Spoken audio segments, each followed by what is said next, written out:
ನಮಸ್ತೆ. ನನ್ನ ನೆಚ್ಚಿನ ವೀಕ್ಷಕರೇ ಹಾಗೂ ನನ್ನ ಸ್ನೇಹಿತರೇ ಹಾಗೂ ನನ್ನ ವಿದ್ಯಾರ್ಥಿನಿಯರೇ, ಈಗ ಮಿಶ್ರ ಜೋಡಣೆಯ ಅಕ್ಷರಗಳು ಭಾಗ 1. ಇದೇ ರೀತಿ ಹಿಂದೆ ಇಂಗ್ಲೀಷ್ ಮತ್ತು ಕನ್ನಡ ಶಬ್ದಗಳ ಮಿಶ್ರಣದೊಂದಿಗೆ ಕೆಲವೊಂದು ಎಪಿಸೋಡ್ಗಳನ್ನು ಅಪ್ಲೋಡ್ ಮಾಡಿದ್ದೇನೆ. ಈಗ ಅದೇ ರೀತಿ ಇನ್ನೊಂದು ಕೆಲವು ಬೇರೆ ಶಬ್ದಗಳನ್ನು ಉಪಯೋಗಿಸಿಕೊಂಡು ಅದಕ್ಕೆ ಸರಿಯಾಗಿ 2 ಭಾಷೆಯ ಅಕ್ಷರಗಳನ್ನು ಜೋಡಿಸಿ ಅದಕ್ಕೆ ಮಿಶ್ರ ಜೋಡಣೆಯ ಅಕ್ಷರಗಳು ಎಂದು ಹೆಡ್ಡಿಂಗ್ ಬರೆಯಲಾಗಿದೆ. ನಂಬರ್ 1, ಮಿಶ್ರ ಅಕ್ಷರಗಳ ಜೋಡಣೆ. ಇಲ್ಲಿ ಫಾರ್ ಎಕ್ಸಾಂಪಲ್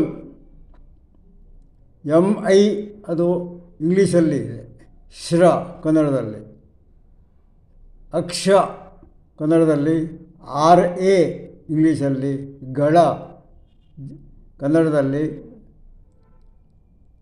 ಜೋ ಕನ್ನಡದಲ್ಲಿ, DA ಇಂಗ್ಲೀಷಲ್ಲಿ, ಕೊನೆಯ ಅಕ್ಷರ ನೆ. ಸೊ ಇದೇ ರೀತಿ ಅಕ್ಷರಗಳನ್ನು ಮಿಶ್ರ ಮಾಡಿ ಬರೆದಂಥ ಒಂದು ಇದು ಲೇಖನ ಅಲ್ಲ, ಇದು ಅಕ್ಷರ ಜೋಡಣೆಯ ಒಂದು ಕಂತು. ಅದೇ ರೀತಿ ಮಿತಿಮೀರಿದ ವೀಕ್ಷಕರ ದಂಡು. ಸೊ ದಂಡು ಅಂದರೆ ನಿಮ್ಗೆ ಗೊತ್ತಿರಬಹುದು,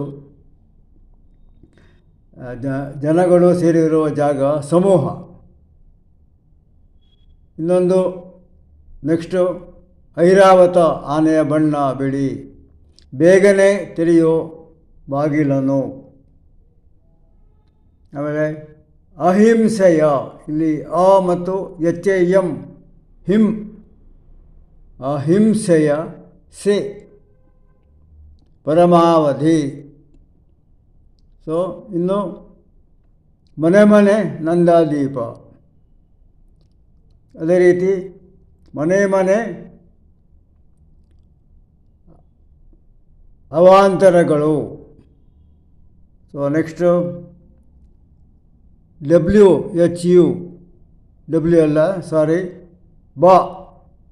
ಬಹು ಸುಂದರ, ಸುಂದರ ಅಲ್ಲ, ಮಿಸ್ಟೇಕ್ ಅದು, ಬಹು ಮಹಡಿಯ ಕಟ್ಟಡ. ಇದೇ ರೀತಿ ಮುಂದೆ ಬರೆಯಲಾಗಿದೆ. ಇದರಲ್ಲಿ ವಿಶೇಷ ಇರುವಂಥದ್ದು ಕೆಲವನ್ನು ಮಾತ್ರ ನಾನು ಓದಿ ಹೇಳ್ತೇನೆ.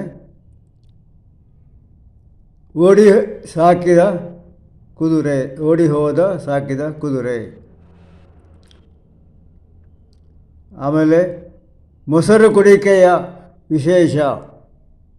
ಸೊ ಮೊಸರು ಕುಡಿಕೆ ಅಂದರೆ ನಿಮಗೆ ಗೊತ್ತಿರಬಹುದು, ಅಥವಾ ಕೆಲವರಿಗೆ ಅದರ ಬಗ್ಗೆ ಮಾಹಿತಿ ಇರಲಿಕ್ಕಿಲ್ಲ.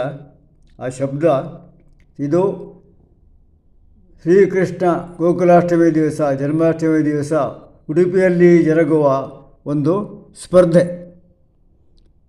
ಇದರಲ್ಲಿ ಏನೇ ವಿಶೇಷ ಅಂತ ಹೇಳಿದರೆ, ಒಂದು ಎತ್ತರವಾದ ಒಂದು 40 ಫೀಟ್ ಇರ್ಬೋದು ಹೆಚ್ಚು ಕಮ್ಮಿ, ಅದಕ್ಕೆ ಎಣ್ಣೆಯನ್ನು ಹಾಕಿರ್ತಾರೆ, ಪೂರ್ತಿ ಎಣ್ಣೆ.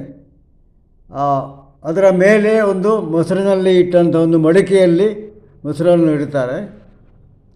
ಅದನ್ನು ಆ ಎಣ್ಣೆಗಂಬನೆ ಅಂತ ಅದಕ್ಕೆ ಹೆಸರು, ಎಣ್ಣೆಕಂಬ. ಅದರ ಮೇಲೆ ಇರುವಂಥ ಮೊಸರು ಕುಡಿಕೆಯನ್ನು ಹತ್ತಿ ತರಬೇಕು. ಅದಕ್ಕೆ ಈ ಮೊಸರು ಕುಡಿಕೆ ಅಂತ ಹೇಳ್ತೇವೆ. ಅದು ಪ್ರತಿ ವರ್ಷ ಎಷ್ಟು ವರ್ಷದಿಂದ ನಡೀತಾ ಇದೆ ಸರಿಯಾಗಿ ಗೊತ್ತಿಲ್ಲ, ಅದು ತುಂಬ ವರ್ಷಗಳಿಂದ ಇದು ನಡೀತಾ ಇದೆ ಅಂತೆ. ಅದಕ್ಕೆ ಬೇಡದ ವಿಚಿತ್ರ, ಅದಕ್ಕೆ ಮೊಸರು ಕುಡಿಕೆಯ ವಿಶೇಷ ಎಂದು ಕೊಟ್ಟಿದ್ದಾರೆ.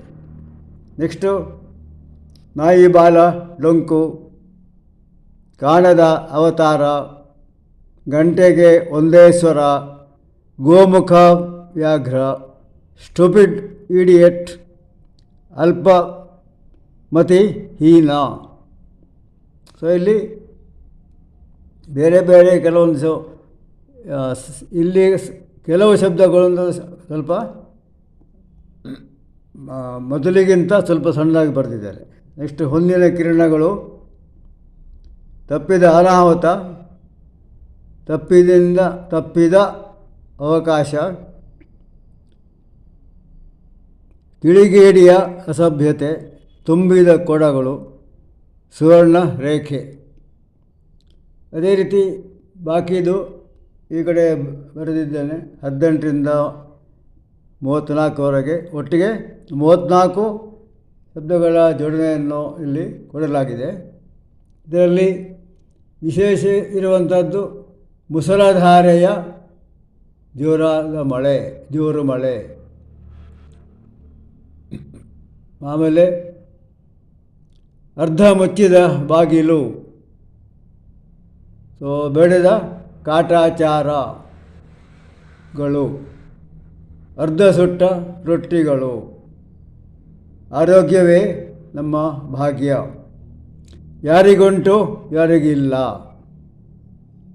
ರಸ್ತೆಯಲ್ಲಿ ಗೂಳಿಗಳ ಜಗಳ. ಸೊ ಇದೇ ರೀತಿ ಇಲ್ಲಿ ಕೆಳಗೆ ಕೊಡಲಾಗಿದೆ. ಸೊ ಇದು ಒಂದು ನಮ್ಮ ಲೇಖನದಲ್ಲಿ ಸ್ವಲ್ಪ ಬದಲಾವಣೆ ಇರಲಿ ಅಂಥೇಳಿ ಈ ಥರದ್ದನ್ನು ಕನ್ನಡದಲ್ಲಿ ಬರೆದು ಕೊಟ್ಟಿದ್ದೇನೆ. ಅದೇ ರೀತಿ ಕೊನೆಯಲ್ಲಿ ಬರೆದಿದ್ದು ಒಂದು ಗಾದೆ ಇದೆ. ಈ ಗಾದೆ, ಆಪತ್ಕಾಲಕ್ಕೆ ಬಂದವನೇ ನೆರವಾದವನೇ ನಿಜವಾದ ಸ್ನೇಹಿತ ಅಂಥೇಳಿ. ಎಲ್ಲಿಗೆ ಗೊತ್ತೇ ಇದೆ, ಯಾರಿಗೆ ಯಾವಾಗ ಯಾವ ರೀತಿ ಕಷ್ಟ ಬರ್ತದೆ ಅನ್ನೋದು ಹೇಳಲಿಕ್ಕಾಗೋದಿಲ್ಲ. ಆ ಸಮಯದಲ್ಲಿ ಆಕಸ್ಮಿಕವಾಗಿ ಬಂದು ಯಾವುದೇ ಒಂದು ಅಪೇಕ್ಷೆ ಇಲ್ಲದೆ ಸಹಾಯ ಮಾಡುವವನೇ ನಿಜವಾದ ಸ್ನೇಹಿತ ಅಂತ ಹೇಳಿ ಇದು ನಿಜವಾದ ನಡೆಯುವಂಥ ಘಟನೆ.